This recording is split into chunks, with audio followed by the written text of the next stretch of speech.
Bonjour et bienvenue si vous nous rejoignez pour suivre en direct depuis la place Saint-Pierre, notre rendez-vous du dimanche avec le Saint-Père.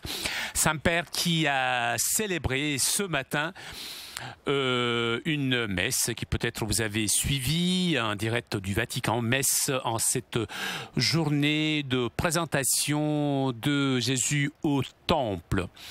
Nous attendons l'arrivée du Saint-Père à sa fenêtre d'ici quelques instants.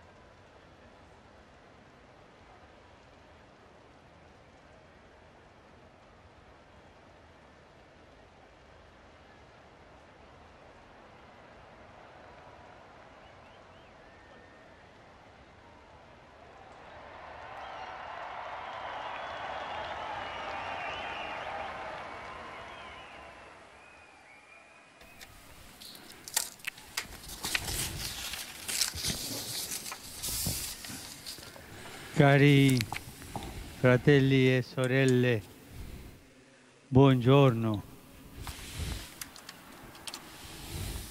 Voi tutti bagnati lì in piazza. Bonjour, vous êtes mouillés, hein? Ben, vous êtes courageux. Hein? Aujourd'hui, nous célébrons la fête de la présentation de Jésus au Temple. Cette date marque aussi la journée de la vie consacrée qui rappelle l'importance pour l'Église de ceux qui ont accepté la vocation de suivre de près Jésus dans le chemin des conseils évangéliques.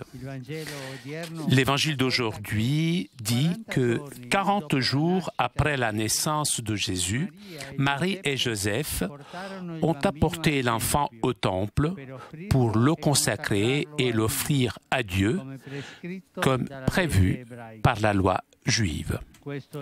Cet épisode évangélique est aussi une icône du don de soi de la part de ceux qui, par un cadeau de Dieu, prennent les traits typiques de Jésus, chaste, pauvre et obéissant.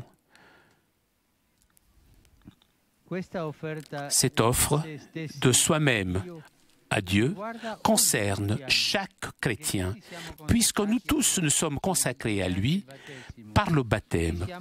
Nous sommes tous appelés à nous offrir au Père avec Jésus et comme Jésus en faisant de notre vie un don généreux dans la famille, au travail, au service à l'Église, dans les œuvres de miséricorde. Cependant, cette consécration est vécue de façon particulière par les religieux, par les moines, les laïcs consacrés qui, avec la profession des vœux, appartiennent à Dieu de façon pleine et exclusive. Cette adhésion au Seigneur permet à ceux qui la vivent de façon authentique d'offrir un témoignage spécial de l'Évangile du royaume de Dieu. Entièrement consacrés à Dieu, ils sont complètement au service de nos frères pour apporter la lumière du Christ là où les ténèbres sont plus denses et répandre son espoir dans les cœurs découragés. Les personnes consacrées sont le signe de Dieu dans différents domaines de la vie, sont un levain pour la croissance d'une société plus juste, plus fraternelle, sont la prophétie du partage avec les pauvres, les petits. Si elle est vécue comme ça, intense, la vie consacrée semble comme elle est vraiment. C'est un don de Dieu à l'Église, un don de Dieu à son peuple. Chaque personne consacrée est un don pour nous, peuple de Dieu en marche. Il y a besoin de ce présent, de ces présences qui renforcent et renouvellent l'engagement pour la diffusion de l'Évangile, de l'éducation chrétienne, de la charité envers les plus nécessiteux, de la prière contemplative, l'engagement de la formation humaine et spirituelle des jeunes, des familles, l'engagement pour la justice et la paix dans la famille humaine. Pensons un petit peu, que se passerait-il s'il n'y avait pas les sœurs, les religieuses, dans les hôpitaux, dans les missions, les religieuses dans les écoles? Pensez une église sans les religieuses. C'est impensable. C'est un levain qui font avancer le peuple de Dieu. Ah, ces femmes qui consacrent leur vie à Dieu sont très importantes et qui font avancer le message de Dieu. L'Église et le monde ont besoin de ce témoignage d'amour et de la miséricorde de Dieu.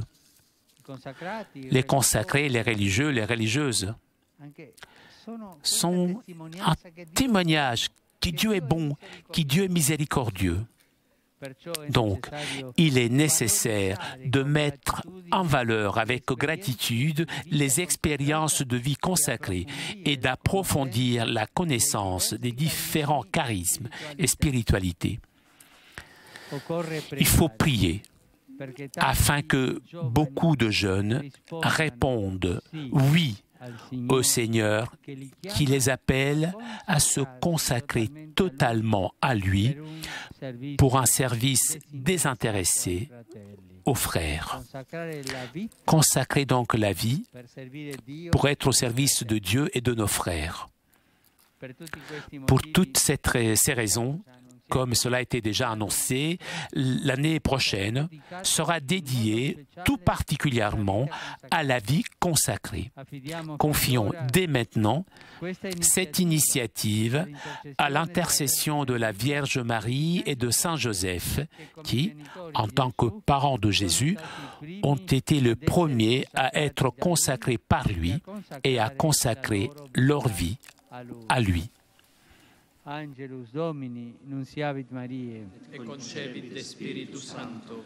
Ave Maria, gratia plena, Dominus tecum, benedicta tu in mulieribus, et benedictus fructus ventris tui, Iesus. Santa Maria, Mater Dei, ora pro nobis peccatoribus, nunc et in hora mortis nostre. Amen. Ecce ancilla Domini. Fiat mi secundum verbum tuum. Ave Maria, gratia plena, Dominus tecum, benedicta tu in mulieribus, et benedictus fructus ventris tui, Iesus. Santa Maria, Mater Dei, ora pro nobis peccatoribus, nunc et in hora mortis nostre. Amen. Et verbum caro factum est. Et habitavit in nobis. Ave Maria, gratia plena, Dominus tecum, benedicta tu in mulieribus, et benedictus fructus ventris tui, Iesus. Santa Maria, Mater Dei, ora pro nobis peccatoribus, nunc et in hora mortis nostre. Amen. Ora pro nobis, Santa Dei Genitris. Udigni efficiamur promissionibus Christi. Oremus, gratiam Tuam quesumus, Domine, mentibus nostris infunde, ut qui angelo nuntiante, Christi Filii Tui incarnationem coniovimus, per passionem eius et crucem, a resurrectionis gloriam perducamur, per Christum Dominum nostrum. Amen. Gloria Patri et Filio et Spiritui Sancto. Sicut erat in principio et nunc et semper, et in saecula saeculorum. Amen. Gloria Patri et Filio et Spiritui Sancto. Sicut erat in principio et nunc et semper, et in saecula saeculorum. Amen. Gloria Patri et Filio et Spiritui Sancto. Sicut erat in principio et nunc et semper, et in saecula saeculorum. Amen. Pro fidelibus defunctis, requiem aeternam dona eis Domine. Et luz perpetua luceis. Requiescant in pace. Amen. Sit nomen Domini benedictum. Et soc nunc usque in saeculum. Aiutorium nostrum in nomine Domini. Qui fecit caelum et terram. Benedicat vos, omnipotens Deus, Pater, et Filius, et Spiritus Sanctus. Amen.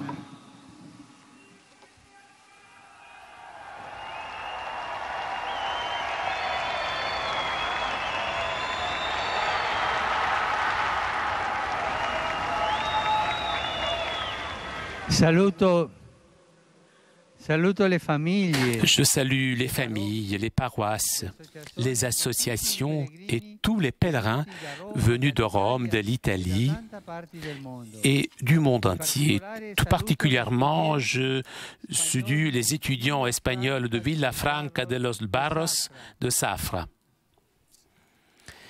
des fidèles du bienheureux Stefano Bellesimi, venus de Vérone, les fidèles de Taranto, les chœurs de Triaco, de Modena et de la région de Taranto. Aujourd'hui, on célèbre en Italie la journée pour la vie, qui a pour thème créer, générer l'avenir. J'adresse mes salutations et mon encouragement aux associations, aux mouvements et aux centres culturels engagés dans la défense et à la promotion de la vie. Je m'unis aux évêques italiens pour confirmer que chaque enfant est le visage du Seigneur qui aime la vie, un don pour la famille et pour la société. Chacun, dans son propre domaine, doit se sentir appelé à aimer et être au service de la vie, l'accueillir, la respecter, la promouvoir, surtout lorsque cette vie est fragile.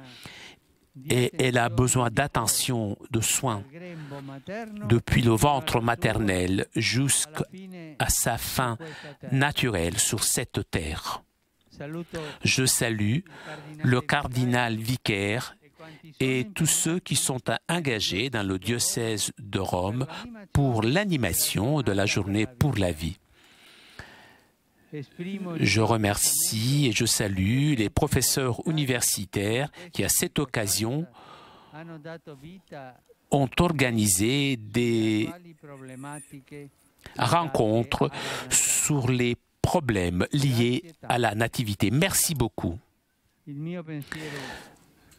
Ma pensée affectueuse va maintenant aux chères populations de Rome et de la Toscane, affectées par des pluies qui ont provoqué des inondations très importantes.